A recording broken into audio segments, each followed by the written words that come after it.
السلام علیکم۔ حضرت علی رضی اللہ تعالیٰ عنہ نے فرمایا، 4 باتیں اپنی بیوی کو کبھی مت بتانا۔ نمبر 1، کبھی بیوی کے سامنے رونا مت۔ چاہے کتنی بھی تکلیف ہو، کتنی بھی پریشانی ہو، چاہے اندر سے کتنے ہی ٹوٹ چکے ہوں، لیکن بیوی کے سامنے کبھی آنسو مت بہانا، ورنہ ساری زندگی تمہاری بیوی یہ سمجھے گی یہ مرد بہت کمزور ہے، اپنے جذبات پر قابو نہیں پا سکتا، چھوٹی چھوٹی چیزوں پہ اداس ہو جاتا ہے، لہذا وہ تمہیں کمزور سمجھنا شروع کر دے گی۔ نمبر 2، بیوی کے سامنے اس کے گھر والوں کی برائی مت کرنا، کیونکہ ایک عورت جب شادی کرتی ہے تو وہ اپنا گھر چھوڑ کر آتی ہے، لیکن اپنے ماں باپ کبھی کوئی نہیں چھوڑ سکتا۔ نمبر 3، عورت کو کبھی بھی اپنی کمائی مت بتانا، کیونکہ ایک مرد کو ہی پتہ ہوتا ہے کہ گھر کس طرح چلانا ہے، سب کے خرچے کس طرح پورے کرنے ہیں۔ ہاں، عورت کو اس کا خرچ ضرور دیں، اس کی ضروریات کا خیال رکھیں۔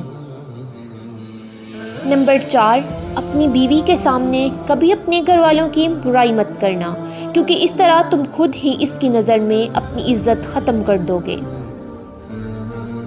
شادی کے دن نئی نویلی دلہن نے ایک اٹیچی کیس کی طرف اشارہ کرتے ہوئے اپنے شوہر سے وعدہ لیا کہ وہ اس اٹیچی کیس کو کبھی نہیں کھولے گا۔ شوہر نے وعدہ کر لیا۔ شادی کے 50ویں سال بیوی جب بستر مرگ پر پڑ گئی تو خاوند نے اسے اٹیچی کیس سے یاد دلایا۔ بیوی بولی، اب یہ وقت ہے اس اٹیچی کیس کے راز کو فاش کرنے کا، اب آپ اس اٹیچی کیس کو کھول لیں۔ خاوند نے اٹیچی کیس کھولا تو اس میں سے 2 گڑیاں نکلیں۔ خاوند کے پوچھنے پر بیوی بولی، میری ماں نے مجھے کامیاب زندگی کا راز بتاتے ہوئے نصیحت کی تھی کہ غصہ پی جانا بہت ہی اچھا ہے، اور ماں نے مجھے طریقہ بتایا تھا کہ جب بھی اپنے خاوند کی کسی بات پر غصہ آئے تو تم بجائے خاوند پر غصہ نکالنے کے ایک گڑیا سی لیا کرنا۔ تو مجھے جب بھی آپ کی کسی بات پر غصہ آیا تو میں نے گڑیا سی لی۔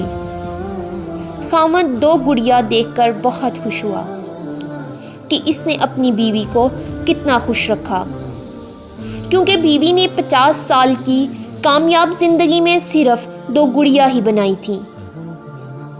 محبت میں شدت معنی نہیں رکھتی، محبت میں عزت معنی رکھتی ہے۔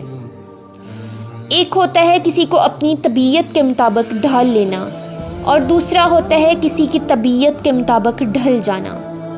ان دونوں پہلوؤں میں انداز نرمی اور محبت والا ہو تو تبھی رشتے بنتے ہیں، ورنہ جھگڑوں کے سوا کچھ حاصل نہیں ہوتا۔